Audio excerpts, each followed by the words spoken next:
오늘은 위험한 기도라는 제목으로 함께 말씀을 나눠봅니다. 기도는 하나님의 뜻이 이루어지기를 구하는 일입니다. 기도한다 함은 하나님의 뜻이 이루어지기를 원한다 하는 말이죠. 기도는 하나님이 어떤 분인지를 아는 일입니다. 기도 안에 하나님에 대한 나의 지식이 나타납니다. 마찬가지로 기도는 그 사람이 어떤 사람인지를 말해주는 시금석입니다. 무엇을 기도하느냐는 내가 무엇을 바라고 있느냐를 말하기 때문이죠. 기도 안에는 내가 들어있습니다. 기도는 좋게 말해서 나의 소원, 좀 심하게 말해서 나의 욕망을 표현하는 일이 아닙니다. 내가 누구인지를 말해줍니다. 무엇을 기도하느냐는 내가 누구인가를 말합니다. 인간은 욕망을 통해 자신의 존재를 드러내기 때문입니다. 사람은 무엇을 바라며 사느냐와 밀접한 관계를 갖습니다. 바라는 것이 바로 그 사람 됨됨이를 표현합니다. 그렇다고 해서 기도하는 사람과 거룩한 사람을 동일시해서는 안 됩니다. 예수님 당시에 바리새인과 서기관들처럼 기도는 해도 형식적으로만 하는 사람이 있습니다. 기도 안에 존재가 있다는 말을 좀 더 자세히 이해하면 기도하면서 하나님의 뜻이 이루어지는 일에 무관심할 수 없다는 말이죠. 기도하면서도 하나님의 뜻이 이루어지는 일에 적극적으로 참여하지 않는다면 용기 없는 태도입니다. 겁쟁이입니다. 하나님의 뜻이 이루어지길 기도한다면 하나님의 뜻이 이루어지는 일에 물질적으로나 혹은 직접 참여해서 기여하게 됩니다. 하나님의 일에 참여하지 않거나 하나님의 뜻이 이루어지는 일에 기여하기를 거부한 채 기도만 한다면 불교 용어를 빌어 표현한다면 공연불과 다르지 않습니다. 성도 여러분, 우리가 무엇을 구하느냐는 우리가 어떤 사람인지를 말합니다. 오늘 이와 관련해서 위험한 기도라는 제목으로 본문의 말씀을 함께 생각해 보면서 연애를 나누고자 합니다. 설교 제목을 위험한 기도라고 했는데요. 무엇을 의미할까요? 위험이란 안전하지 못한 상황을 예상하게 하는 사인입니다. 인간을 포함해서 모든 자연은 안정을 취하는 경향이 있는데 이것이 방해받을 염려가 있을 때 혹은 무엇인가 이 안정을 강제로 빼앗기게 될 상황이 예상될 때 우리는 위험하다고 말합니다. 인간 사회에서 가장 위험한 것은 생명을 잃게 만드는 일입니다. 그런데 이 자본주의 사회에서는 주식이 폭락하거나 돈의 가치가 떨어지거나 실업률이 높아질 때 위험하다고 말합니다. 생명보다 돈의 가치를 더 중시하는 일들이 더 많아지고 있습니다. 그렇다면 여러분, 위험한 기도라고 한다면 그것은 무엇을 의미할까요? 위험한 상황을 초래하는 기도를 말합니다. 기도함으로써 우리의 평안을 깨뜨리고 신체나 생명을 위협할 수 있는 기도를 말합니다. 기도함으로써 물질적인 손실, 혹은 시간적인 손실, 혹은 육체적인 손실이 발생할 수 있는 기도를 말합니다. 이런 기도가 있을까요? 위험한 기도는 분명 있습니다. 김영건 목사님이 쓴 주기도문을 강해하고 쓴 책이 있는데 그 책 제목이 가장 위험한 기도 주기도입니다. 우리가 늘 암송하며 기도하는 주기도가 가장 위험한 기도라고 했는데요. 기도가 우리를 지켜준다고 생각하는 사람들에겐 기도를 통해서 우리가 복을 받는다고 생각하는 사람들에게는 도무지 이해가 되지 않는 제목입니다. 그러나 기도와 존재의 연관성을 생각하며 읽어나간다면 충분히 납득이 됩니다. 이 글의 요지는 하나님의 뜻이 이루어지기 위해선 내 생각과 의지를 내려놓고 또한 내 존재마저 사라져야 한다는 말입니다. 그러니 얼마나 위험한 기도입니다. 오늘 설교는 비록 제목은 같아도 내용은 또 다릅니다. 그러나 기도와 존재와 연관성을 염두에 두고 있는 점에서는 같습니다. 세 가지의 위험한 기도를 함께 좀 생각해 보고 원하는데요. 첫 번째는 이기적인 기도입니다.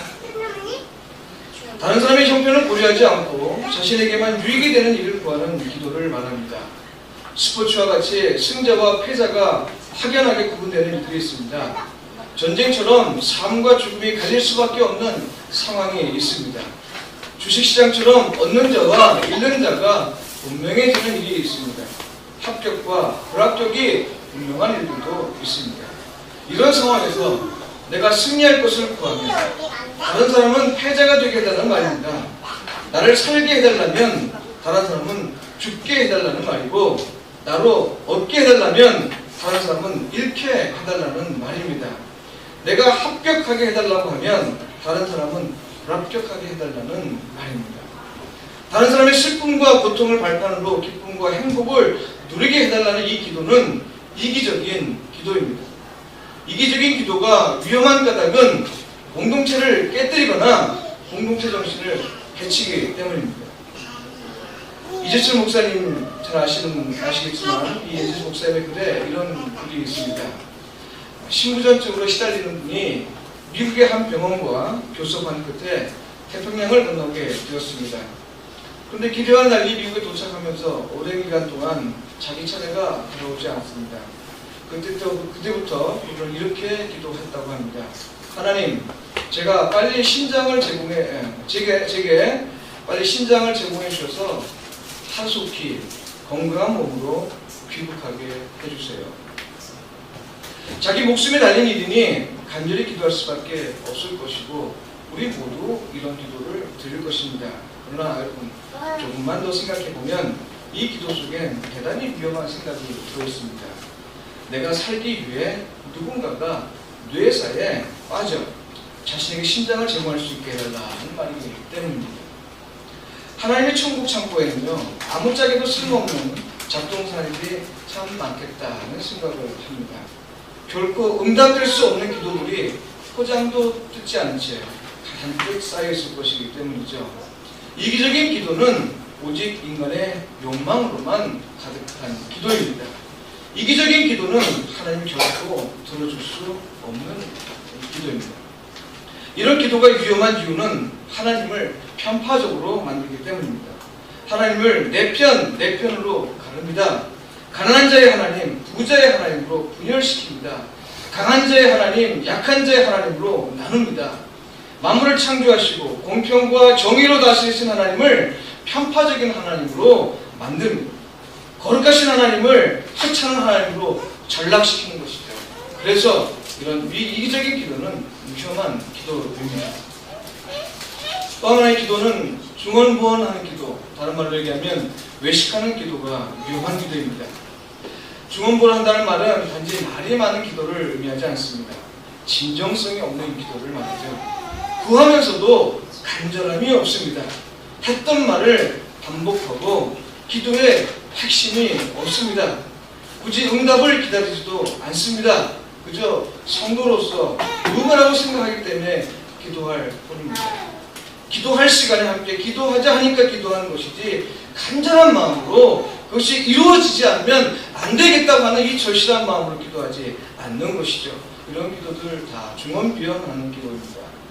예수님은 바리새인들의 기도를 중언부언이라고 꼬집어 말씀하셨습니다. 그들의 기도는 응답이 아니라 사람들에게 보여주기 위한 외식에 불과했습니다. 기도하는 것이 아니라 사람들에게 자신이 종교의 의미를 충실히 이행하고 있음을 보여주었을 뿐입니다.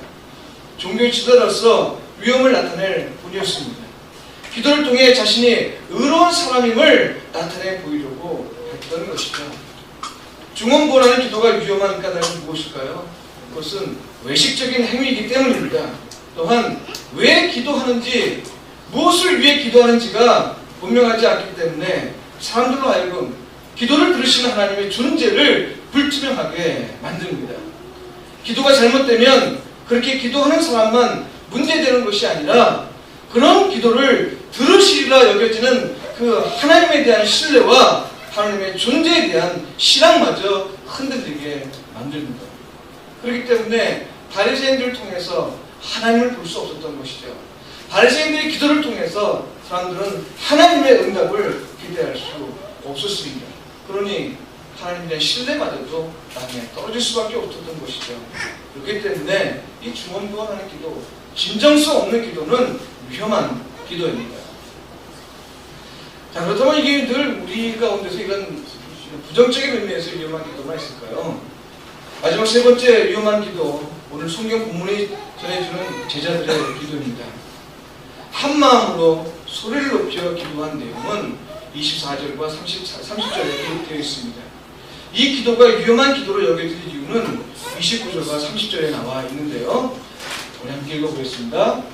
주여, 이제도 그들의 미혹함을 굽어보시고 또 종들로 하여금 담대히 하나님 말씀을 전하게 하여 주시오며 손을 내밀어 병을 낫게 하시옵고 표적과 기사가 거룩한 종 예수의 이름으로 이루어지게 하옵소서 하더라.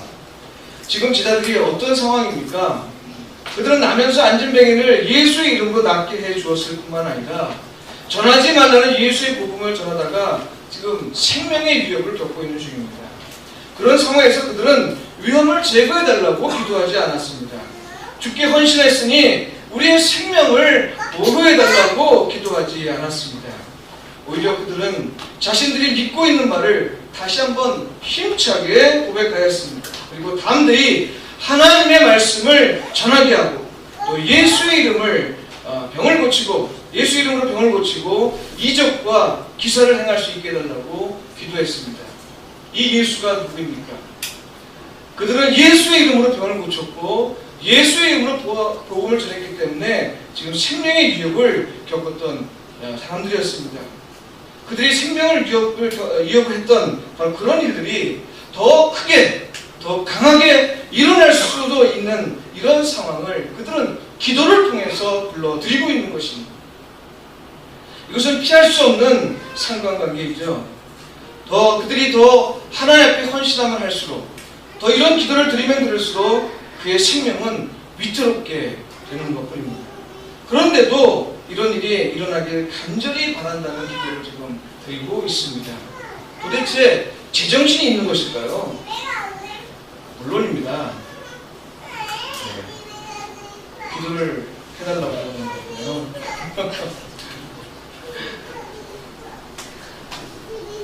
제자들은 이런 제정신이었습니다. 그럼에도 불구하고 위험한 기도를 드렸습니다. 그리고 마침내 순교했습니다. 그 까닭은 무엇일까요? 무엇 때문에 제자들은 위험을 무릅쓰고 그런 기도를 드렸을까요? 여러분, 예수의 복음이 자신들의 복음보다 더 소중하다고 믿었기 때문입니다. 하나님의 뜻이 내 뜻보다 더 가치 있다고 믿었기 때문이죠. 하나님 앞에 사람의 말을 듣는 것, 하나님의 말을 듣는 것이 어느 게 더 옳은지를 판단하라고 말했던 그 제자들의 말을 기억해 보십시오. 제자들은 이것을 말로 전했고 또 기도를 통해서 그런 사실들을 고백했습니다. 그리고 위험한 기도를 통해 자신들이 누구인지를 분명하게 드러냈습니다. 누구입니까? 그들은 그 위험한 기도를 통해 자신들이 복음을 위해 제대로 부름받았음을 온전히 드러내었습니다. 사랑하는 성도 여러분, 과거 제자들은 이기적인 기도를 드렸습니다. 누가 더 높은 자리를 차지할 것인지를 두고 논쟁까지 벌이는 사람들입니다. 다른 사람들은 제쳐놓고 어떤 한 사람은 말합니다. 예수님의 우편에 또 다른 사람은 좌편에 앉게 해달라고 요청까지 했던 그런 후한무치의 사람들입니다. 그런 제자들이 이제는 위험한 기도를 드리는 사람이 되었습니다. 어떻게 이런 변화가 가능했을까요? 성경은 말합니다. 성령이 충만했다. 이기적인 기도, 중언부언하는 기도에 대해서는 분명 회개할 일입니다. 그러나 내가 당장 위험한 기도를 못한다고 해서 결국 죄책감에 사로잡힐 이유는 없습니다. 간혹 보면 이 죄책감에 사로잡히게 되면요, 내가 할 수 없다는 이유로 오히려 다른 사람을 정죄하는 그런 아이러니한 상황에 빠지기도 합니다. 그러니까 우리가 죄책감에 빠질 이유는 없습니다. 하나님 앞에서 우리가 해야 될 부분이지만 못한다고 하는 것은 하나님과 나와의 관계 속에서 해결될 일인 것이죠. 오직 우리가 해야 할 일은 하나님이 나보다 더 큰 영광을 얻으실 뿐 아니라 하나님의 뜻이 이루어지기를 사모하는 일입니다. 이를 위해 성령의 도우심을 구하는 일입니다. 바울 사도는 말합니다. 로마서 8장 26절 27절에서 우리가 마땅히 빌 바를 알지 못하지만 성령께서 말할 수 없는 탄식으로 우리를 위해 빌어주신다 말씀했습니다. 죄책감을 가질 필요가 없지만 하나님의 뜻이, 하나님의 영광이, 하나님의 뜻이 우리 가운데 이루어지기를 위해서 간절히 사모하는 마음은 가질 필요가 있다는 것이죠. 그 마음을 성령께서 이끌어줘서 우리 하여금 강하게 지금 제자들처럼 그런 담대한 위험한 기도를 하게 만들어주신다 하는 말입니다. 성령께서는 약한 우리를 강하게 만드십니다. 제자들도 처음에는 약했습니다만 성령께서 그들을 강하게 만드셨습니다. 제자들도 처음에는 겁쟁이였지만 성령께서 그들을 용기 있는 자로 만드셨습니다. 제자들도 처음에는 도망갔지만 성령을 받은 후 그들은 순교자가 되었습니다. 사랑하는 성도 여러분, 성령이 이끄시는 위험한 기도를 드림으로써 하나님의 영광을 볼 수 있길 간절히 소원합니다. 저는 제가 약해서 그런지 약하고 약한 자를 강하게 하신다는 이 내용만 들어가면 그렇게 좋을 수 없습니다. 약하기 때문에 더 의지하게 되고, 약하기 때문에 더 기도하게 되고, 약하기 때문에 더 강할 수 있다는 그 가능성을 보기 때문에 그런 것이죠. 그런데 제가 무슨 능력이 있겠습니까? 오직 하나님만을 의지하고 살 뿐입니다. 이런 마음으로 말씀을 준비했는데, 여러분, 하나님께서 우리를 강하게 해주십니다. 중요한 것은 우리가 위험한 기도를 못한다 하더라도, 내 기도하는 것이 내 삶 속에 구체적으로 나타나지 못한다 하더라도 사모하는 마음을 좀 가지면 좋겠습니다. 하나님, 이 일이 이루어지기 원합니다. 나는 못하지만 내가 할 수 있도록 강하게 이끌어 주옵소서. 우리 형제 자매들이 아프고 힘들고 사는 것, 내가 구체적으로 다가가서 손을 내밀지 못하지만 하나님, 그 사모하는 마음으로 나아가고 할 수 있게 해주십시오. 하나님, 내가 예배를 드리기가 쉽지 않습니다. 그러나 예배를 사모하니 예배에 참석할 수 있는 능력을 주십시오. 하나님, 내가 하나님께 헌신할 수 있는 시간이 부족합니다. 그러나 하나님의 뜻을 위해서 헌신하기를 원하니 내게 이 일이 이루어지게 해주십시오. 여러분, 이것이 바로 위험한 기도입니다. 이걸 통해서 우리가 더 큰 영광을 얻는다느냐, 눈에 보이는 가시적인 영광을 얻는다느냐, 이거 영광스러운 기도죠. 그러나 이런 기도를 드리면 드릴수록 우리의 삶은 때로는 불안해하고, 때로는 염려가 더 많아지고, 때로는 더 두려움이 생기게 됩니다. 그러나 여러분, 이런 순간에 우리는 기도하고 기도하는 가운데 더 큰 성령의 능력을 경험할 줄 믿습니다. 우리 성도들 간절히 축원합니다.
생각할 수 있는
우리의 눈을 들어 우리 형제 자매를 보게 하시고 우리의 눈을 들어 어둡고 차갑고 슬픔 있고 고통이 있는 곳을 보게 하여 주시옵소서.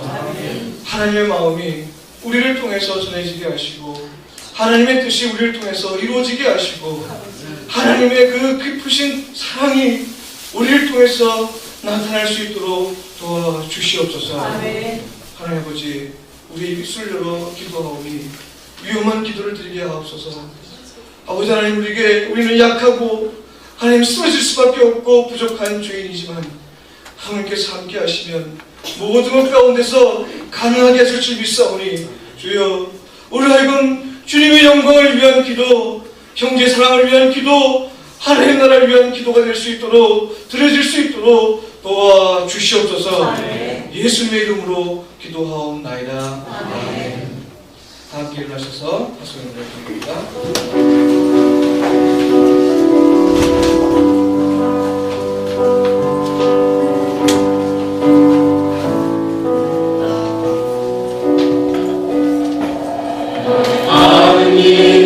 주의 영광이 있으리 영광의 왕 함께 가시니 너의 걸음 주 인도하시니 주의 강한 손 너를 이끄시니 너의 가는 길에 주의 주고 있으리 영광의 주 함께 가시니 내가 받는 모든 날 주님 다스리니 너는 주의 일에 있게 주님 나라 위하여 주님 나라 위하여 길 떠나는 나의 형제여 주께서 나시니 너는 다 주의 이름으로 오직은 광야 위에 꽃을 피어나고 세상은 내 안에서 주님의 영광 보리라. 하나오 담대하라 세상이 이기신 주들 함께 너와 너의 하시고 내게 책임을 주시리. 여호와는 내게 복을 주시고 너를 지키시기를 원하며 여호와는 그의 얼굴을 내게 비추사 은혜 베푸시기를 원하며 여호와는 그 얼굴을 내게로 향하여 두사 평강 주시기를 원하노라. 이제는 우리 주 예수 그리스도의 은혜와 하나님 아버지의 무한하신 사랑하심과 성령님의 감동하시고 위로하시고 역사하심이 하나님 나라를 위한 기도, 하나님 영광을 위한 기도를 위하여 이기적인 기도를 내놓고 또 중원권하는 기도를 내놓고 하나님 앞에 거룩한 삶을 살기 원하는 우리 성도님들 머리 위에 그 가족과 그 사업과 하시는 모든 일 가운데 이제부터 영원히 함께 계실 간절히 축원하옵나이다. 아멘.